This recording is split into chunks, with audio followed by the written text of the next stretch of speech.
Michael Imhotep, founder of the African History Network, host of the African History Network show. I'm a talk show host, researcher, lecturer, writer, and historian. Well, it's that time of the year again. It's time for Valentine's Day. And many African Americans are wondering if they should celebrate Valentine's Day, wondering what it is that they are participating in. And there is also an African-centered alternative to Valentine's Day, and it's called Akoma Day. Akoma Day, Akoma, Akoma Day. And we're going to be joined here in a few minutes by the founders of Akoma Day, Montsho and Nwasha Edu. You've seen them on the African History Network before. And we're going to talk about this African cultural alternative to Valentine's Day, which is Akoma Day. Now, Akoma Day is celebrated on February 14th through February 20th. Okay, and there's 7 principles. There's Akoma Day has 7 virtues. It has 7 principles and 7 symbols. All right, so we're joined here by Nwasha and Montsho Edu to give us more information about this cultural celebration of Akoma Day. Hotep, everybody. How's everybody doing today? All right. Excellent. Greetings. So I was giving people some information about Akoma Day, and we've had you on here before on the African History Network. And we know Valentine's Day is coming up, but people are wondering, okay, what does Cupid have to do with African culture and African history and Black love? So we know Akoma Day was originally created in 1997, then revised in 2001. But give us some background information on Akoma Day and the significance of the Akoma symbol. Yeah, absolutely. So we're happy to be back, brothers. Good to see you. Yes, thank you for having us. So basically, the Akoma, the symbol that we are commonly calling the heart, we're miscalling it the heart. It's actually a divine symbol of African culture. And I think for Akoma Day, it's the most important thing to understand that this symbol that we see all through social media and all through the world is actually an African symbol that really represents the divine unity of the art and science of soulmating. So as you can see there, the Akoma is not a heart. It is not it is not the organ that's in the chest that pumps blood. It is a symbol of divine unity. So if you look at the bottom part of the Akoma, you will see that represents the spiritual realm where man and woman are connected. As it begins to ascend upward, and you see the 2 separate humps that reconnect, that represents the rites of passage and trials of life, like we say commonly today, hump day. And that man and woman coming from a spiritual center at the bottom, being literally connected as one being, separating, and then through their trials, through their education, through their life paths, reconnecting to point back to the center from which they came. This is where the concept of a woman coming from a man's rib or a man coming from a woman's rib in patriarchal religion, we get it as a woman coming from a man's rib, but it was told in both directions. A man coming from a woman's rib, and even today, we say that the wife is the rib of the man, or the man is the rib of the wife, or the backbone. It just references that we share bone, sinew, right? This all comes from this ancient symbol that has many, many concepts about it, but it is now popularized just as the heart to represent deep love, which it also represents that. But we want to make the distinction and reclaim our cultural symbols, especially in the celebration of love. So Akoma Day is about decolonizing concepts of love. So we're not romantic. We don't need Cupid. We don't need all of this new stuff that has come about because since ancient times, we've had love poems, we've had love monuments, we've had the celebration of love, and literally Lupercalia, which is the Roman Greco celebration that later became Valentine's Day, is Right. actually based on or a co-option of an ancient African celebration that was a week long. And this is part of the reason in our attempt to Sankofa that Akoma Day is actually a week long, celebrated from February 14th to 20th to commemorate fertility and love around the planet because it happens to be one of the most fertile, the most fertile time around the world. And so that's just some of the introductory symbolism around Akoma Day. But the first thing to note is that the Akoma is an African symbol that is not to be confused with the heart. And actually, we should give reverence to our ancestors and actually call it by its correct name and stop calling it the heart. And that's a big challenge for a lot of people, the way they've been, conditioned. Right. Okay. Now, you mentioned the festival of Lupercalia, and we know that Lupercalia was a fertility festival that was dedicated to the Roman deity Faunus, or Faunus, Mhm. Faunus. It was a Roman deity of agriculture, and this is where this is the part of the origins of the Valentine's Day for Europeans. Now, also, it's important to note that Lupa is the Wolf. in Roman mythology, Lupa is was the she wolf who nursed Romulus and Remus, Remus. and the two little infant boys that go on to found. One of them goes on to found Rome, according to their mythology. Um, so talk about, you said there was an African festival before Lupercalia was created, and Lupercalia was celebrated on the equivalent of February 15th in ancient Roman society. Talk about that African festival that predated Lupercalia. Yeah, so the festival is in through the research we find out that the Greeks and Romans were as oftentimes were emulating something they had seen. Right. Now the challenge is we just don't know the name of the celebration. Okay. But through research we found that they were actually co-opting and corrupting some of the things that they saw. This is coming from their actual documentation about, the festival of fertility, as you said, that was taking place in the interior of Africa that was celebrated with dance and love and the commemoration of love and fertility, the birth of life, etc., which then became corrupted by them into the festival of Lupercalia that went from the highlighting of individuals and their life purpose and their the celebration of their life to the choosing of names and rape and molestation and a lot of things that were antithetical to love, Right. or the love as we understand it to be. And so, Nwasha, if you want to talk about just some of the things that were going on in the festival of Lupercalia.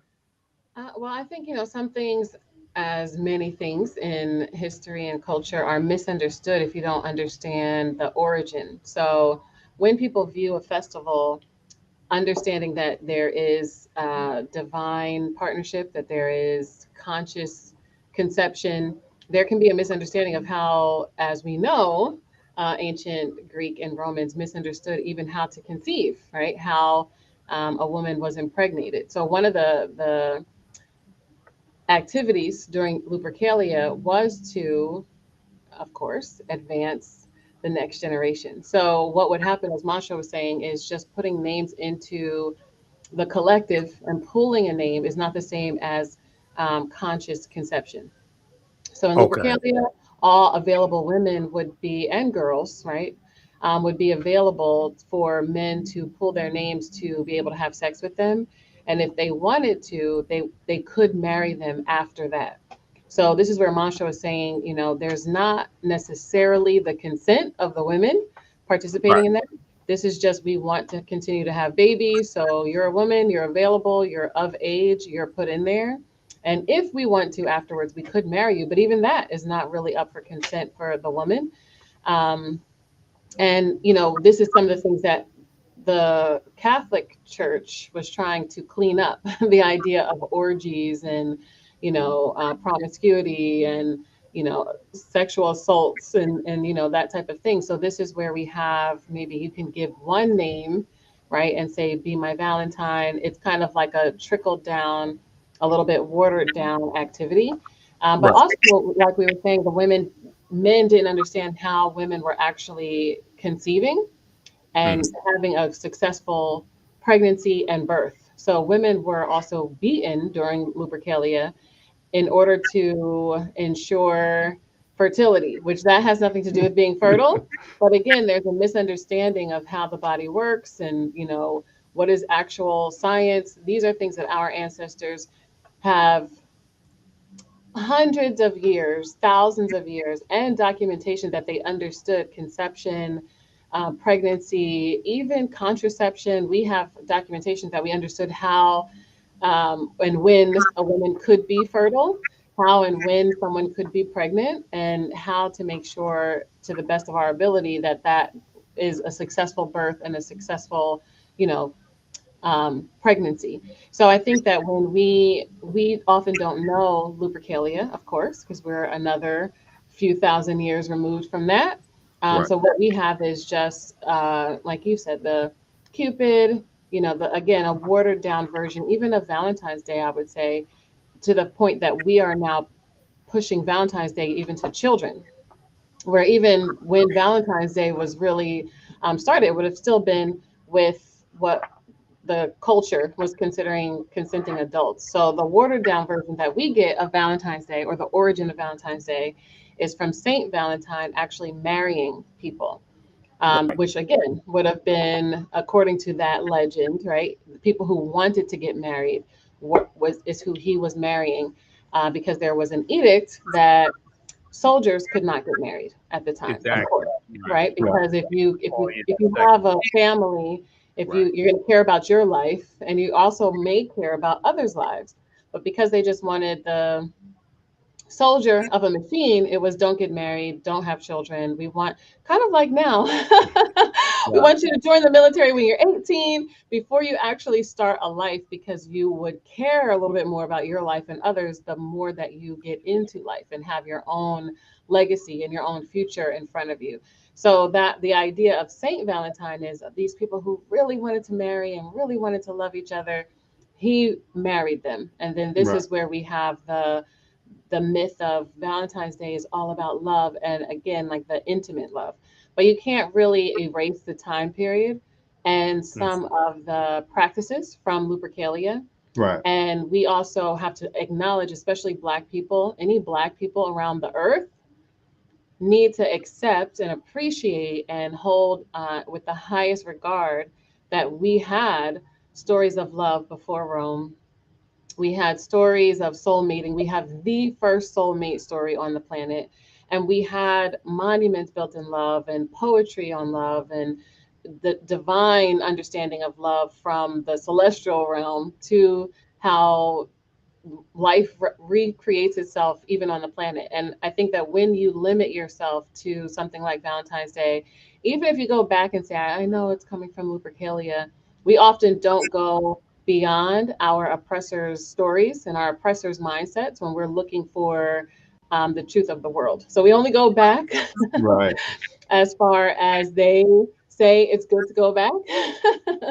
And that is the challenge. And Even though, Lupercalia has its crazy practices, we need to Right. understand that some of those practices were a misunderstanding of what we were already doing, right. because the Greeks and the Romans are by default our students of classical African culture. Right. Right. Exactly.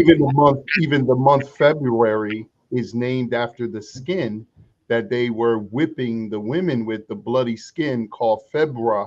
For February. Now we're Right. in the month of February, and so so much. The reason that the function of Akoma Day is to help Black people throughout the diaspora decolonize, because we are perpetuating misogyny, we're perpetuating colonization, we're perpetuating mental slavery when we perpetuate these holidays, customs, and ritual that don't have anything to do with us, like Cupid and many other things. Right. Cupid has a whole different story that a lot of people misunderstand. Cupid had two arrows. One was, I think, gold, and the other one was pewter or something like that. Like, yeah, steel or Steel, something like and one was to make people love one another, but the other one was to make people who were at peace and at harmony and in love to hate one another. So when Cupid appeared, it wasn't seen with a lot of reverence. People would run from Cupid in the mythology because, if I'm out with Nwasha and here comes Cupid, he can break us up by an arrow. And so he was seen as a mischievous deity, cherubim, that then evolved into Casper, the friendly ghost. That is the mischievous little ghost that's moving around, and so and even a when, lot of those things come from a corruption, really, of the Twa people, like the Smurfs and the trolls and all the little Yeah, the the leprechaun. leprechauns, and Right. they all come from the Twa, who are had dominion over the equatorial forces of the interior of the Nile Valley. And so it's important for our people to understand that. Right. And just very quickly here, because and the reason why I want to deal with some history of Valentine's Day and Lupercalia, then we're going to continue with Akoma Day and talk about the 7 virtues and 7 principles and 7 symbols of Akoma Day, is because African people in this country have largely been stripped of our history, culture, language, spiritual systems, etc., folklore, mores, celebrations. And then we've been taught to celebrate these European holidays, and most of us don't know what we're celebrating. Most of us have not studied the history of what it is we're taught to celebrate. So we just blindly follow these things that are much of it is anti-African. Okay, and you talked about how it perpetuates misogyny, etc. Okay, so for reference here, people could check out this article here from History of Valentine's Day from history.com, official website of the History Channel. This is one reference that you can look at, and you all in your book you probably talk about this as well. Yes. But this piece right here, if we go back, it says, let me see, where is it? Emperor Claudius. Okay. Mm-hmm. The Catholic Church recognizes at least 3 different saints named Valentine and Valentinus, all of whom were martyred. One legend contends that Valentine was a priest who served during the 3rd century in Rome.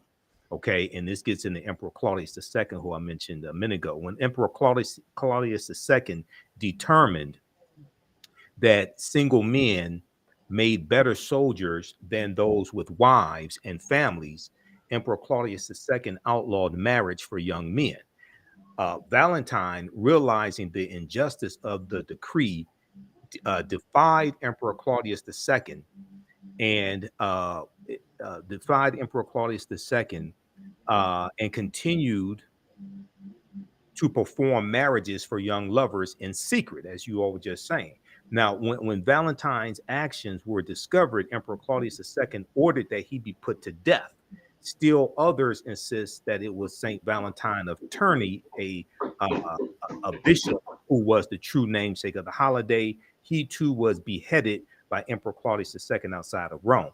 But then it gets into the history of the festival of Lupercalia. Okay, origins of Valentine's Day, a pagan festival in February, and it talks about how there was an attempt to Christianize the pagan celebration of Lupercalia, celebrated at the Ides of February on February 15th. Lupercalia was a fertility festival dedicated to Faunus, the Roman god of agriculture, as well as to Roman founders Romulus and Remus, the 2 little boys I was talking about, right? To begin the festival, members of the Luperci, an order of Roman priests, would gather at a sacred cave where the infants Romulus and Remus, the founders of Rome, were believed to have been cared for by a she-wolf, Lupa. The priest would sacrifice a goat for fertility, a dog for purification. So they would kill a goat and a dog.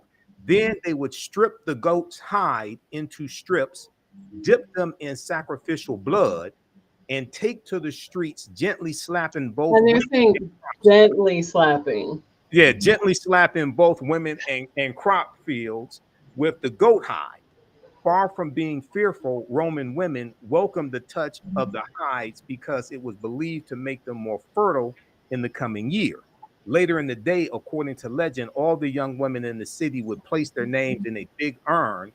The city's bachelors would each choose a name and become paired for the year with his chosen woman.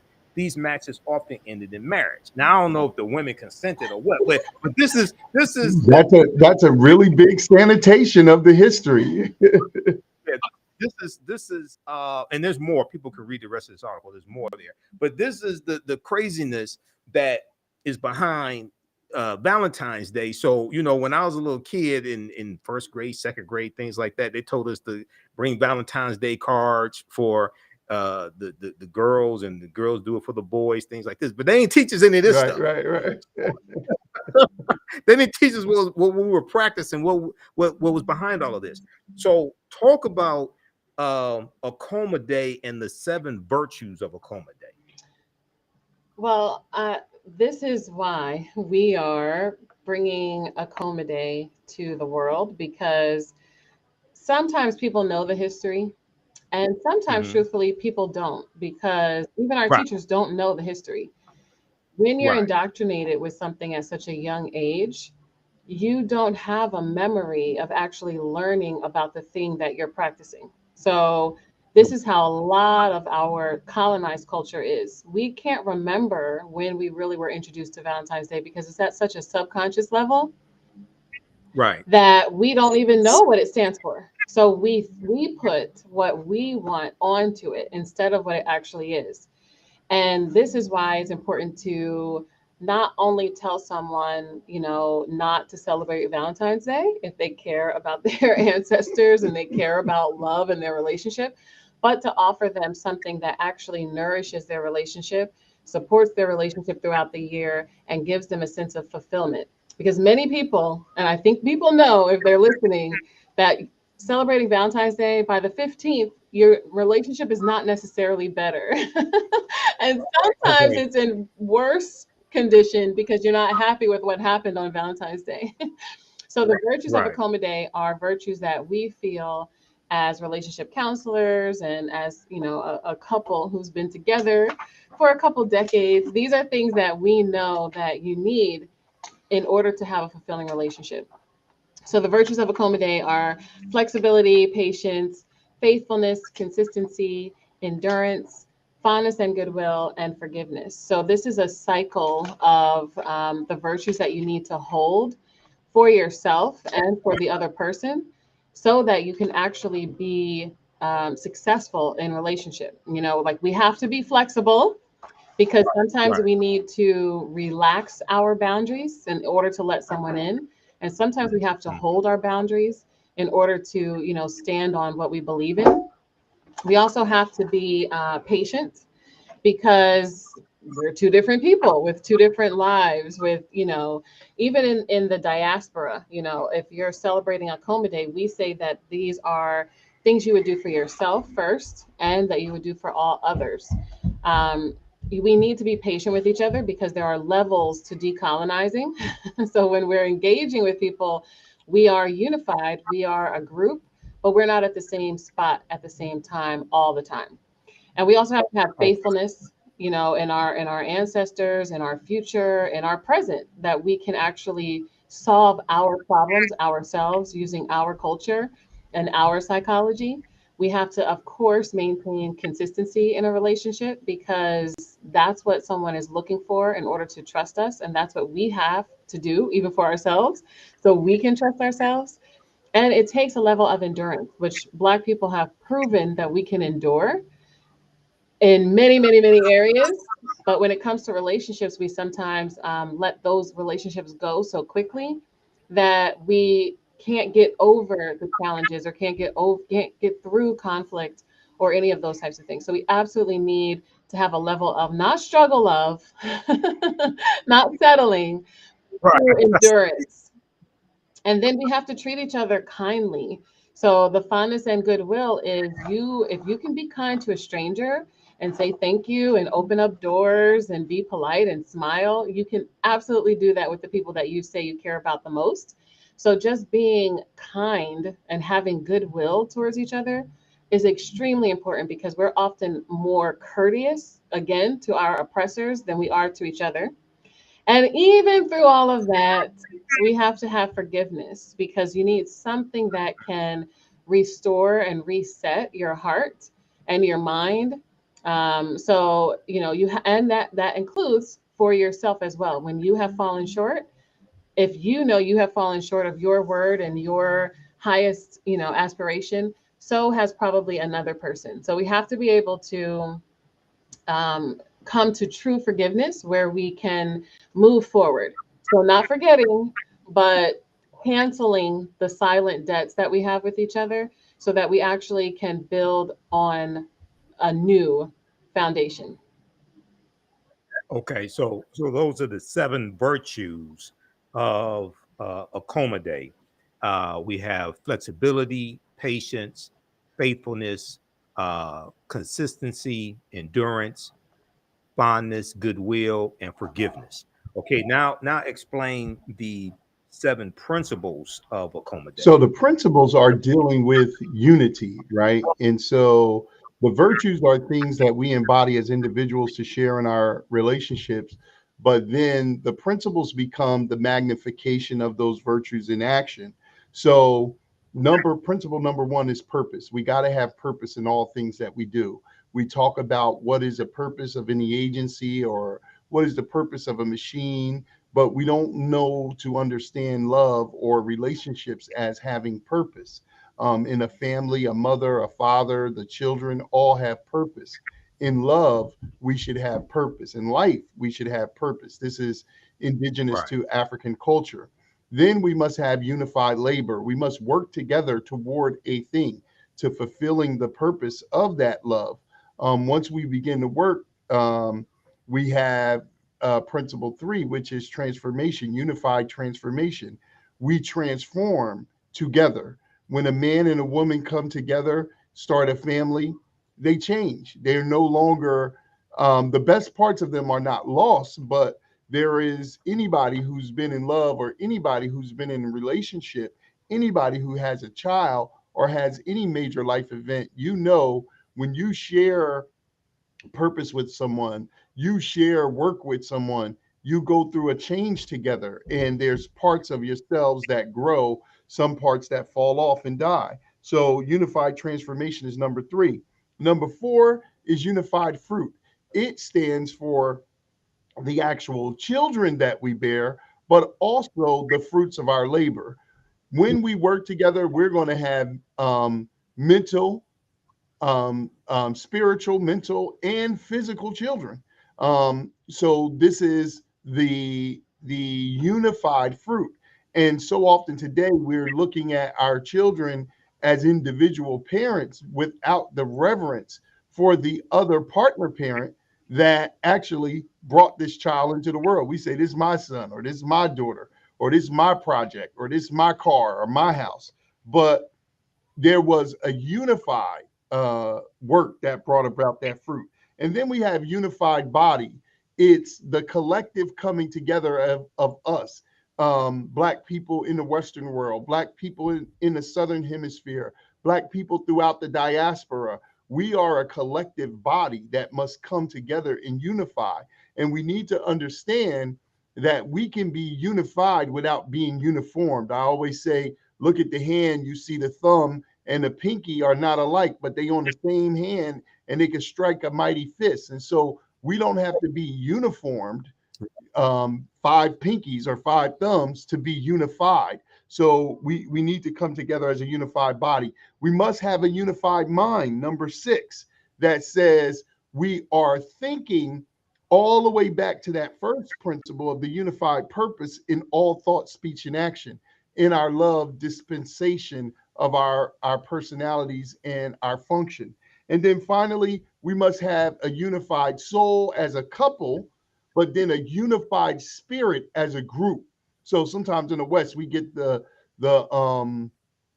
the concept of soul and spirit confused. The soul is the Okay. individual personality, but the spirit is that divinity, that divine part of yourself that's eternal. So you show up as Montsho or Nwasha, you're temporal, but your spirit, the infinite mind, the eternal mind that's in you, is eternal. And so we have to have that unified soul as a couple, and then that unified spirit as a collective. And so those are the seven virtues and principles, and they're to be shared. So the first day of Akoma Day on the 14th, we would hold up flexibility and unified purpose. Day two, patience and unified labor. Day three, faithfulness and unified transformation. Day four, consistency and unified fruit. Day five, endurance, unified body. Day six, fondness and goodwill and unified mind. And then day seven, forgiveness and unified spirit. And so those are the focus of virtues and principles of the 7 days of Akoma Day. Okay. All right. Excellent. Excellent. So we have unified purpose, unified labor, unified transformation, unified fruit, unified body, mind, spirit. Body, mind, spirit. All right. Now you have there are seven symbols that represent its purpose Yeah. also. The seven symbols dealing with a coma day, and then there are three main colors: red, pink, and white. So talk about the seven symbols of a coma day. Yes. So the first primary symbol is actually the Akoma. We want to re-educate people about this symbol. There's so much symbolism. As you can see in our company logo there that you just had is right behind us. We symbolize Mhm. the ancient story of the sacred science of soulmates, how they were connected as one being, separated, and then reconnected to point back to the center from which they came. When a child or a boy or girl was born, there were people in ancient culture in the southern part. They called them Moamageddis. They had different names for them in different regions, but they functioned the same way, kind of like today's doula or midwife. And their function was Okay. to divine the purpose of a child when they were being born. And they would you try to Moamageddis would consult to find out what is the other part of this purpose, because the symbol represents a literal story. It's not just symbolic. It's amazing to believe that you as a man, me as a man, Nawasha as a woman, are actually the other part of a whole picture. And so we called these people, we were searching for who is the other part of our soul, and hence the term soulmate was developed.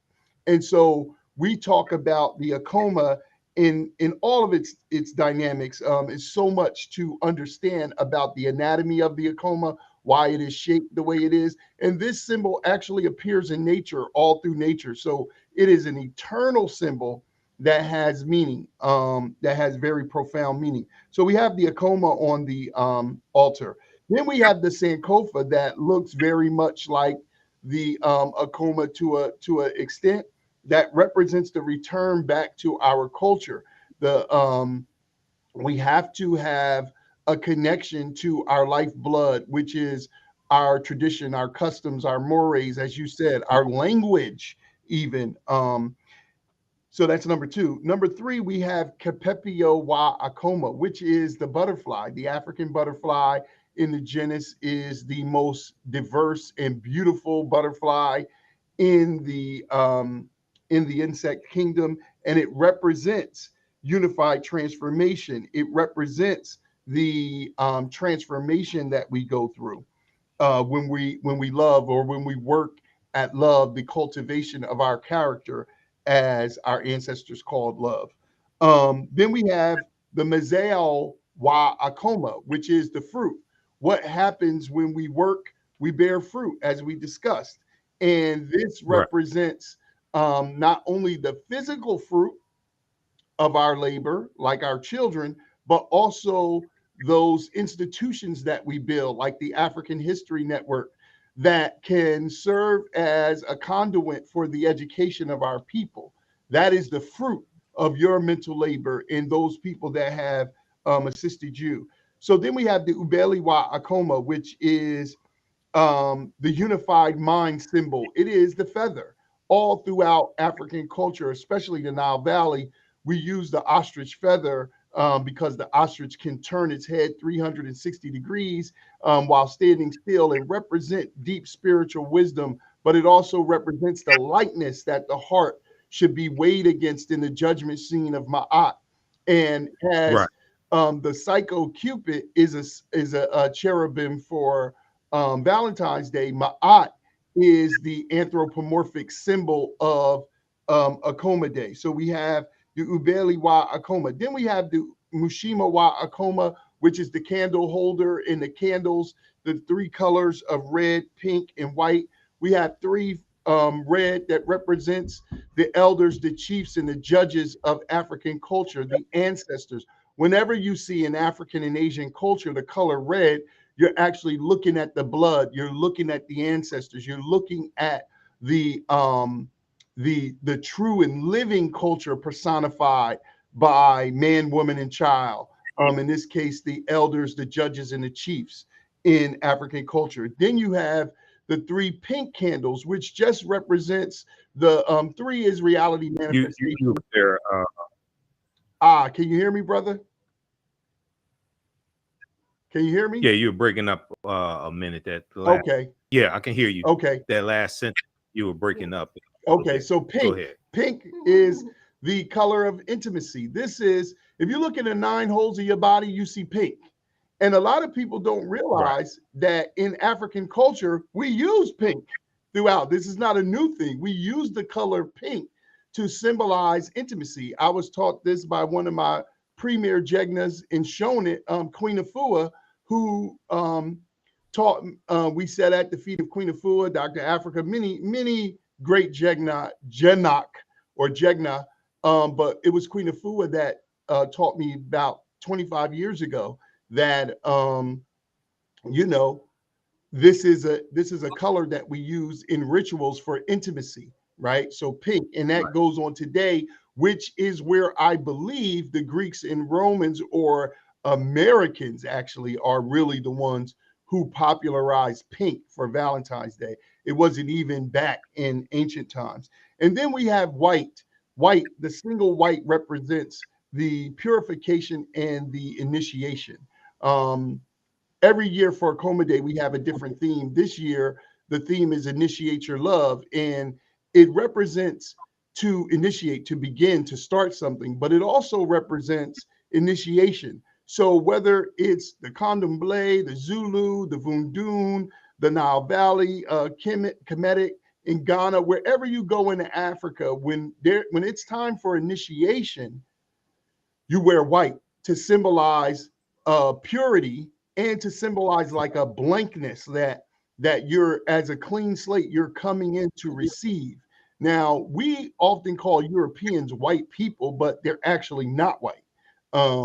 We use that term, but they're actually not white people. So this is not to edify those people. This is what our ancestors have been doing for time immemorial. You can go and look on the temple walls today and see everyone in white. Whenever you're going, I just watched the Wakanda Forever movie. Whenever we're going Right. through transformation or even our life cycles, we wore white in to weddings and to funerals. And so this is an ancient custom that has gone all around the world. And again, it has its roots in African culture, and many Black people in the diaspora don't understand that. And so those are the symbols. They're to be displayed on the altar, the Akoma altar, and you can, as we utilize the virtues and the principles, there's a slew of activities that you can do, gift ideas, celebrations. We've been celebrating around the country for the last 22 years and having community celebrations where hundreds of people come out, and then having individual celebrations. And now the holiday is spread to like 16 countries in the world. People are doing amazing things with Akoma Day. They either celebrating it one day, there's groups that celebrate it 7 days. So we get so much feedback. We get invited to come out. We get pictures and videos of things happening all around. And so we're honored that people are starting to pick it up. It's starting to gain a lot of momentum.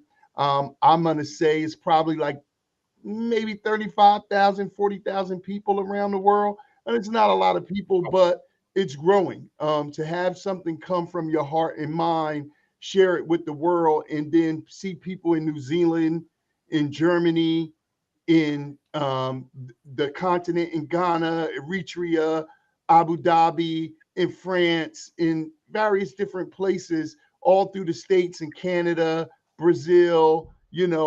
A dear friend told us one time they were in Jamaica and they went to go see this wherever they were in this region. It's like the guy who is supposed to be the best with the healing herbs, and went into the hut to see the brother and said that he had an Akoma Day book in the hut. And I was blown away by that story. And there's just so many stories that we hear every year that I could go on for days. But yeah, that's where we at, brother.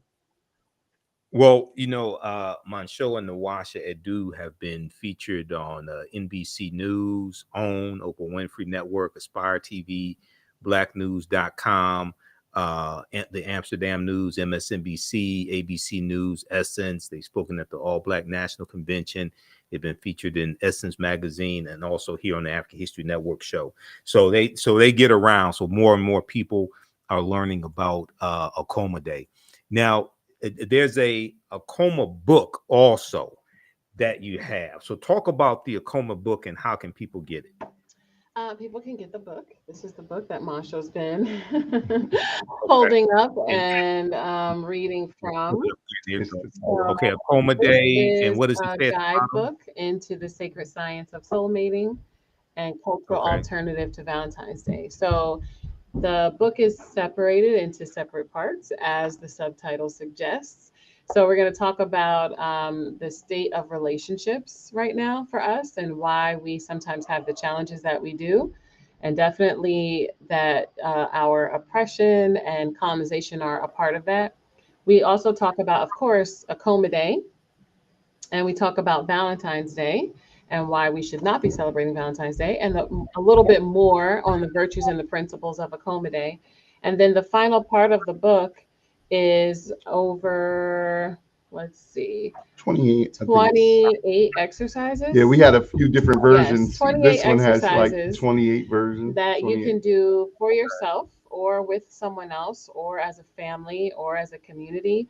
Those exercises are based on the unifying principles that Montsho was talking about. So there's going to be a couple of exercises under each principle that you can actually do. And this is to bring unification. So the exercises under the principles are all about soul mating.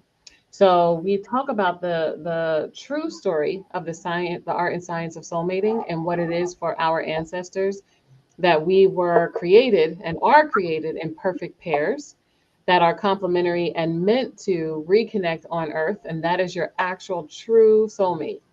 And we talk about how we can use the science of soulmating and the art of soulmating to have that unified connection with anyone. So this is why it's so important to do. First, yourself, you have to unify, your mental self, your emotional self, and your physical self.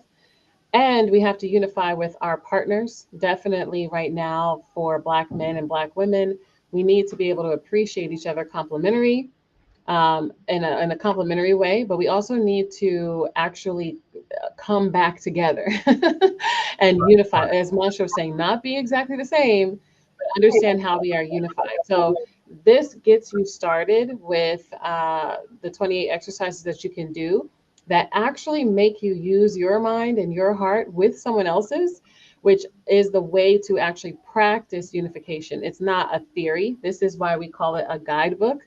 because this is something that you actually have to do beyond hearing about the virtues and principles and saying, yeah, that makes sense. You need to be able to actually practice it if you want anything different in your relationship.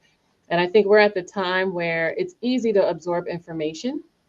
I was just looking at something that said the average person takes in more in a day than our great grandparents took in all year, because we have things Right. like TikTok and Facebook and YouTube and all these ways to take information in. But we are also, we're not as healthy as our great grandparents were. We're not as wealthy in many aspects, and we're not as practiced in some of the fundamentals. So And we're this not book, together. and we're not together, right? So this Right. book is really about, it gives you more than enough to do for the life of your relationship. But if you want to pick something to actually start under each one of the principles, it helps you activate your creativity to say, I'm going to go to the altar as our ancestors did and still do. Our, in the diaspora, we still go to the altar for the spiritual intervention into our relationships.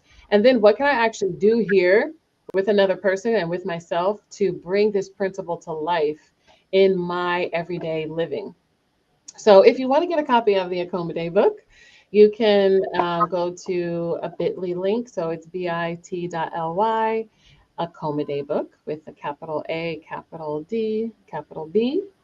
And we will send you out a copy. And we also have ebooks. So you can definitely get an ebook and start reading tonight. Now, is that at your website Yes, also, AkomaHouseInitiative.com? Yes. Okay, okay. So we have the website up here on the screen perfect. as well. Okay, Absolutely. Akoma House, Akoma, AkomaHouseInitiative.com. So it has the you have the book there and more information about Akoma Day and how to celebrate it. Now, you all, you talked about relationships a number of times here. Now you all are also credentialed and relationship counselors, etc. Talk about your credentials. Talk about your background. Well, we both have master's degrees in counseling. Hmm. And we have been counseling for, had to count, 15 years. I had to do the math. Okay. And Right. we've been to relationship counseling ourselves in the beginning of our relationship. And what we found, even though we were um, schooled at a Black college, we found that Okay. often a lot of the psychology around relationships is also still colonized, even in the instruction of how to counsel people, or it is the watered down version, much like Valentine's Day is of Lupercalia. It becomes a watered down version of our own teachings to begin with. So what Right. we said, even though we have a credential through what many people would say, is a westernized credential, going to a university, obtaining a degree, and practicing counseling. We believe Right. that counseling needs to be reformed in a way that is true to offering counsel from an indigenous perspective. So we need to add our African psychology to the Hmm. practices that make a great relationship. So although we both have master's degrees and we've practiced counseling, Montsho has practiced in um, many different kinds of formats and group counseling and individual counseling, through, you know, prisons, through schools. I have done a lot of counseling with families and with schools in the professional sense. And then we both, of course, have also a long line of initiation ourselves into indigenous culture. So in Nile Valley culture, in South African, Botswana culture, in Dagara culture. And these are the things that we feel need to be fused. So definitely what we would call right now neuroscience, the understanding of your brain and how your thoughts work, but also not over explaining our natural beliefs and our natural psychology with English words. So neuroscience is definitely something our ancestors talked about. We talked about the idea that thought creates life and creates the world. We talked about the weighing of the heart, in Nile Valley culture, which is definitely what modern day counseling would call your emotional self, but often in credentialed counseling, for definitely for the Americas and for Europe, there's a separation of your body, of your existence. You can go to some counseling that's based on, your mind and your behavior. You can go to counseling that's very much like the pouring out of your heart. But very few counselors are going to have a unified approach to a mind, a mental understanding, an emotional understanding, and how that shows up in the physical world. And for us as indigenous counselors, we believe that many people are focused on the physical world first in modern culture. So what happens is you Okay. see the problems in your relationship, and you see what someone's actually saying and doing, and that's what you're focused on instead of what creates those things. So we definitely believe in ritual, and we believe in harnessing the power of the unseen things that lead to what we actually see in the physical. So we definitely use our credentialed experience. But some of the things that we lay the most claim to what are not necessarily credentialed in the United States, which would be our cultural understanding, our initiation, our training for years with our elders and our guides. And I think that we are excellent at fusing what's practical for people, but also giving people real accountability in counseling, which often doesn't happen in our counseling culture. You can pour your heart out, you can go to counseling for 7 years, but there often isn't a lot of accountability to create change. And we need to be able to tune into things that are beyond what you might get in westernized counseling. So that is definitely working with your ancestors, working with the unseen things, um, and that's something that we think more people need to take heed to. Is what our elder called the African technologies. So those spirit technologies that you can use that absolutely change you, and by default, when you change, all of your relationships change. Exactly. All right. So their website is akomahouseinitiative.com. You can get more information. You can order the book as well, because the books are you have them $10 and Yeah, $15. Now, we also go have ahead. a merchandise line, T-shirts. We also now have Akoma Day kits. We sold out of them actually now, but Okay. we have a whole line of merchandise to help posters that are very similar to the one you have up, that help you Okay. celebrate Akoma Day in your office space at your home. We sell everything but the candles. We have a Right. line of things called the pocket rituals, which really are tools to help you to actually do some of the exercises and whatnot. So it's a full line at this point, and we're very grateful. We're this is African psychology, which the Sahu, by the way, is the root word of psychology, and it's in the Nile Valley transmigration of the soul called the Sahu became the root word to psychiatry and psychology. And these are just some of the things that, as Nwasha was saying, modern day therapy is not giving us. And so we're not Right. healing.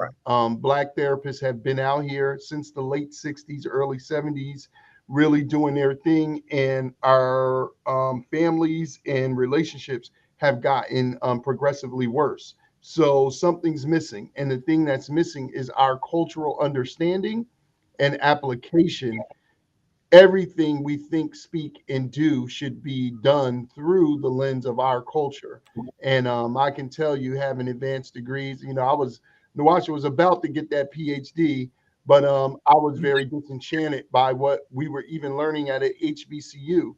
And we love our HBCU. We graduated from Lincoln University, but Okay. even the absence of some of the cultural perspective as we move forward in the next generation and black people in the next 7 years. 40% of the world's population will be black children.